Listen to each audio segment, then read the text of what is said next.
Hello mga minamahal kong taga-subaybay around the world. Kumusta po kayo? Ako naman po ang inyong kapatid, Jose Culo, laging nagsasabing kapwa ko, mahal ko. At sa pagkakataong ito, tayo po muli ay magsama-sama sa pamamagitan po ng ating pagtalakay sa isyu na may kaugnayan kay Senator Ronald De La Rosa, known by his nickname, Bato. Ito po yung kilala na pangalan, itong si Senator Bato, Senator Ronald De La Rosa. Okay, so previously, tinalakay po natin yung si dating Pangulo ng Bansa, si Pangulong Rodrigo Roa Duterte, na kung saan arestado at dinala doon sa Hague, Netherlands, at sa ngayon ay nasa custody ng International Criminal Court, yung tinatawag nating ICC, upang harapin yung kaso na isinampa laban sa kanya, yung tinatawag nating crime against humanity of murder. Ayan po, yung haharapin na kaso ni Apo Duterte doon sa ICC, doon sa Hague, Netherlands, crimes against humanity of murder. Ayan po. At may napabalita, mga kapatid, na itong si Senator Bato ay posible na may ICC arrest warrant na ma-issue laban sa kanya. At bakit po, mga kapatid, na ganun po? Siyempre, si Senator Bato kasi yung hipi ng Philippine National Police noong kapanahunan ni Apo President Rodrigo Roa Duterte as President of the Republic of the Philippines. And at the same time, siya po yung Commander-in-Chief of the AFP, ayan, Armed Forces of the Philippines. At kasama siyempre dito yung organisasyon ng Philippine National Police. Ayan po. Kasi pagka presidente ka, kapag pangulo ka ng isang bansa, hindi lang ikaw pangulo, and at the same time, ikaw pa yung tinatawag nating Commander-in-Chief of the Armed Forces of the Philippines. Kasama dito yung Philippine National Police. Oo. Yung AFP na tinatawag natin, sila po yung military o sundalo. Samantalang itong Philippine National Police, sila po yung pulis ng bayan.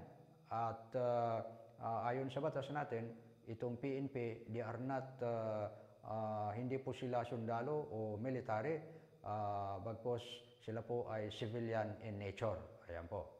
At balikan natin yung connection nito kung bakit nasasangkot si Senator Bato dito sapagkat yun nga, siya po yung hipi ng Philippine National Police that time at siyempre yung utos, itong hipi ng Philippine National Police, siyempre siya po yung immediate na kinakausap itong Commander-in-Chief of the Armed Forces of the Philippines, itong si President Rodrigo Roa Duterte. President Rodrigo Roa Duterte. Ayan, medyo nabubulol tayo. At siyempre, ito namang si hipi ng Philippine National Police, si Senator Bato ngayon, ay siyempre, kakausapin naman niya yung mga subordinates niya. Kung ano man yan na dapat niyang i-disseminate sa mga subordinate niya. Ayan po, yung patakaran doon, mga kapatid. Ngayon, naganap nga during their time itong patayan sa mga pinaghihinalaan nila na gumagamit ng droga.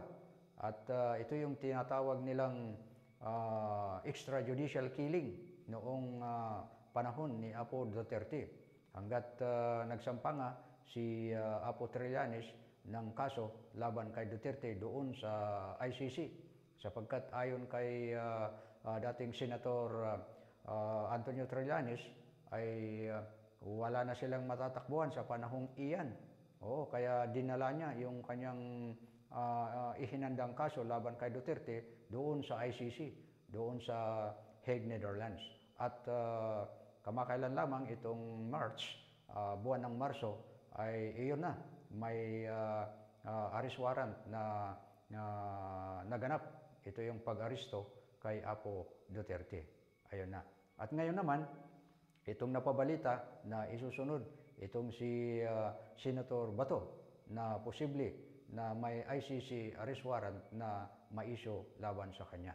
At hindi makakaiwas si Senator Bato dito sapagkat siya nga yung hipi ng Philippine National Police. Kaya dapat lamang na siya rin po ay mapagtanungan kung ano po yung kanyang masasabi tungkol sa naganap na pangyayaring ito, yung mga pinaghihinalaan nila na gumagamit ng mga droga noong kapanahunan nila ay pinapatay.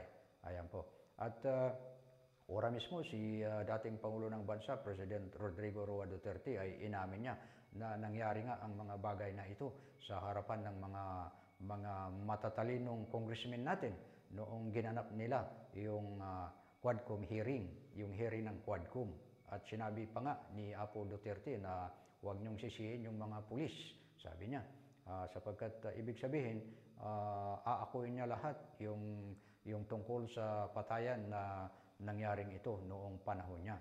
Sapagkat in short, ito po yung naisip ng dating Pangulo na magandang solusyon para matigil, mabigyan ng peace and order ang ating bansa sa pamamagitan ng pagpatay sa mga pinaghihinalaan nilang gumagamit ng droga.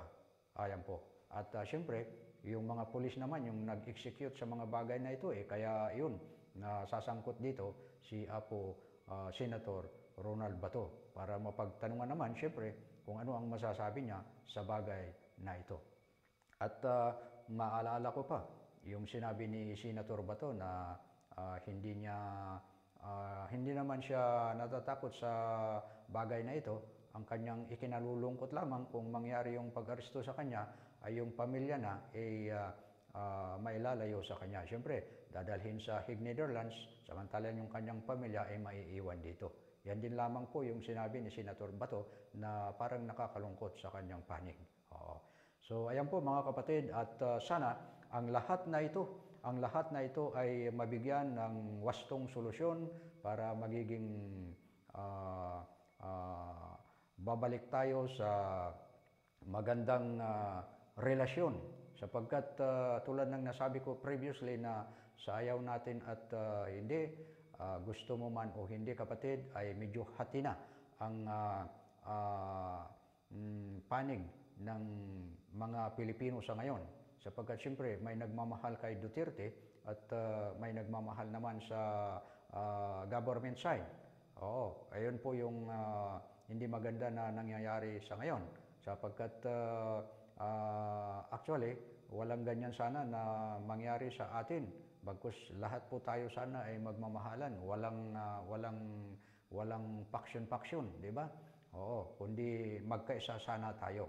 Ayan po. Pero hindi maiiwasan yon dahil nga sa kasong nangyaring ito, actually, may mga nagagalit sa government side. Oo, yung nagmamahal kay Apo Duterte, siyempre nagagalit sila sa namumuno ngayon sa ating gobyerno. Oo, pero ako'y naniniwala na at the end, lahat tayo ay magkakaintindihan sa bagay na ito. Actually, si Senator Bongo nagagalit kay Apo Trillanes Oo, sapagkat ang lahat na ito ay nangyari dahil kay Apo Trillanes. Pero kung ating tingnan naman yung panig ni Trillanes, talaga yung siya lamang po yung talagang may paninindigan. May paninindigan para tuntunin yung sa inaakala niya ay hindi maganda na nangyayari dito sa ating bansa noong kapanahunan ni Apo Duterte. Kaya nga, iyon yung isa nga na kanyang ginawa, yung pagsampa ng kaso laban kay dating Pangulong Duterte upang sagutin niya.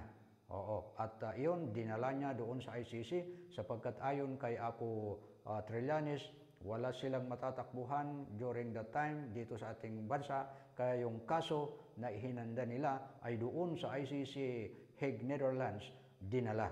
At ngayon, may tugon ng ICC, proiba doon yung pag-aristo kay Apo Duterte na sa ngayon nandoon under the custody of the ICC itong matalino na naging Pangulo ng ating bansa, walang iba kundi si Apo Rodrigo Roa Duterte. At ang napabalita na susunod na aarestuhin sa pamagitan ng ICC arrest warrant ay itong si dating hippie ng Philippine National Police during the time of President Rodrigo Roa Duterte, na kung saan isa siya ngayon sa miyembro ng Senado. Walang iba kundi itong si Senator Ronald De La Rosa, known by his nickname, Senator Bato.